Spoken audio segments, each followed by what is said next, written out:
ازدواجی زندگی کے اندر تعلق جسم سے زیادہ جذبات کا ہوتا ہے۔ ہم کیسے ایک دوسرے کو سمجھیں گے،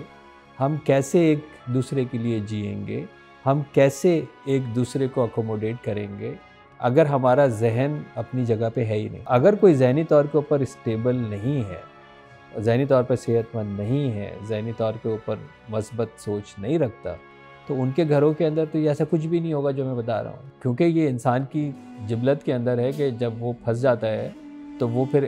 کوئی ایسی راہ فرار تلاش کرتا ہے کہ اس کا الزام میں کس کو دوں۔ جیسے کہ ذہنی صحت ہمارے لیے بہت ضروری ہے، تو ذہنی صحت ہماری ازدواجی زندگی کو کس طریقے سے متاثر کرتی ہے؟ دیکھیے، زندگی کا ہر پہلو تقاضا کرتا ہے کہ میں ذہنی طور کے اوپر صحت مند ہوں، بیلنسڈ ہوں،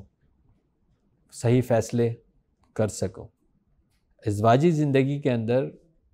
تو اس لیے بھی بہت زیادہ ضروری ہے کہ ازدواجی زندگی کے اندر تعلق جسم سے زیادہ جذبات کا ہوتا ہے۔ جب ہم جذباتی طور کے اوپر تعلق کمزور کرتے ہیں تو اس کا نتیجہ یہ ہوتا ہے کہ جسمانی تعلق میں بھی فاصلے آتے ہیں، کہ ہم ذہنی طور پر وہاں موجود ہی نہیں ہوتے۔ ہم کیسے ایک دوسرے کو سمجھیں گے،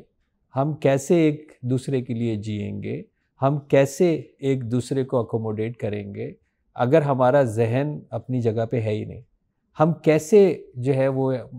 جان سکیں گے کہ دوسرا شخص اس وقت کس دور سے گزر رہا ہے، کس تکلیف سے گزر رہا ہے، کس چیلنج سے گزر رہا ہے۔ ہم ازدواجی زندگی کے اندر ایک دوسرے کی سپورٹ کے لیے تعلق قائم کرتے ہیں کہ ہر حال میں، ہر دکھ میں، سکھ میں، خوشی میں ہم ایک دوسرے کے ساتھ ہوں گے، ہم مل کے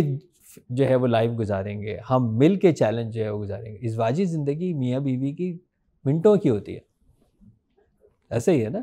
چند مہینے کے اندر چند لمحوں کی ہوتی ہے۔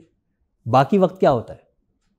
باقی وقت یہی ذہنی تعلق ہوتا ہے جس سے اوپر آپ بیٹھ کے پلان کرتے ہیں، ایک دوسرے کے لیے اچھا سوچتے ہیں، مل کے گھر کے لیے، فیملی کے لیے، بچوں کے لیے بہتر پلان کرتے ہیں، اپنے اپنے فرائض جو ہے وہ انجام دیتے ہیں، اور ایک گھر کے اندر ایک ہارمونی اور ایک فلاحی جو ہے وہ ماحول بناتے ہیں۔ تو اگر کوئی ذہنی طور کے اوپر اسٹیبل نہیں ہے،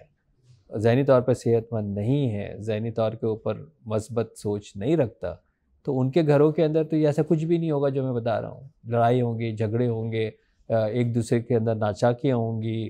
ساتھ رہ بھی رہے ہیں تو ایک دوسرے سے اتنا دور ہیں، اور اس کے بعد پھر ظاہر ان کے بچے متاثر ہوتے ہیں، پورے گھر کے اندر تربیت کا نظام جو ہے وہ ڈگمگا جاتا ہے۔ تو وہ تو پھر ایک کوفت کی زندگی کے اندر جو ہے، اور پھر وہ ایک دوسرے کو بلیم کرتے ہیں کہ تمہاری وجہ سے یہ ہوا ہے، کیونکہ یہ انسان کی جبلت کے اندر ہے کہ جب وہ پھنس جاتا ہے تو وہ پھر کوئی ایسی راہ فرار تلاش کرتا ہے کہ اس کا الزام میں کس کو دوں۔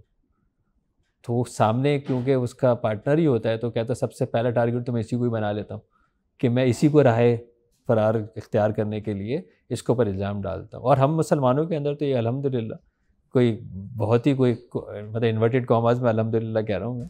کہ ہمارا کے لیے بہت ہی آسان ہے کہ ہم نے اپنی نااہلی، ہم نے اپنی ناکامی، ہم نے اپنی بے وقوفی کا الزام کے لیے کسی نہ کسی کو ڈھونڈنا ہے، چاہے وہ کوئی بھی ہو، چاہے وہ کوئی بھی ہو۔ تو وہ جو مل سکتا ہے ہم اس پہ ڈالتے ہیں، اور پھر یہ ہے کہ اگر کوئی انسان یہ میری لینے کے لیے تیار نہیں ہے فضول بات کہ جی میں ذمہ دار ہوں، تو وہ کہتے ہیں جی اللہ کی مرضی یہی تھی۔ تو اس کا مطلب ہے کہ اس کو بہرحال اس کے بعد ایک اللہ کا بھی ساتھ ہے کہ اس نے کہا کہ جی ادھر تو کوئی لے ہی نہیں رہا، یہ میری بات کیا دھرا آپ کا سارا، باقی ڈال دو کیا دھرا اللہ پہ۔ میرا، یہاں لینے والا کوئی نہیں ہے، سب نے انکار کر دیا۔ اس نے کہا جی تو ہی ہے بھائی، اس کا مطلب ہے جب یہ نہیں لے رہے تو میں نے وہ کبھی یہ نہیں کہہ رہا کہ میں ہی ہوں اس کا ذمہ دار۔ جبکہ انبیاء کا جو ہے وہ طریقہ کار اگر ہم دیکھتے ہیں تو وہ تو کہتے ہیں ربنا ظلمنا انفسنا لا الہ الا انت سبحانک انی کنت من الظالمین۔ انبیاء تو اپنے آپ کو ذمہ دار سمجھتے ہیں،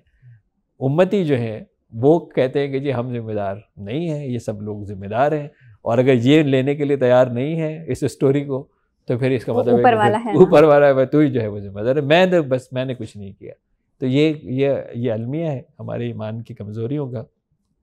ایسا ہی ہے کہ ذہنی طور پر اگر ہم صحت مند نہیں ہیں تو پھر ہم اس گھر کے نظام کو یا کوئی بھی نظام کو ہم نہیں چلا سکتے۔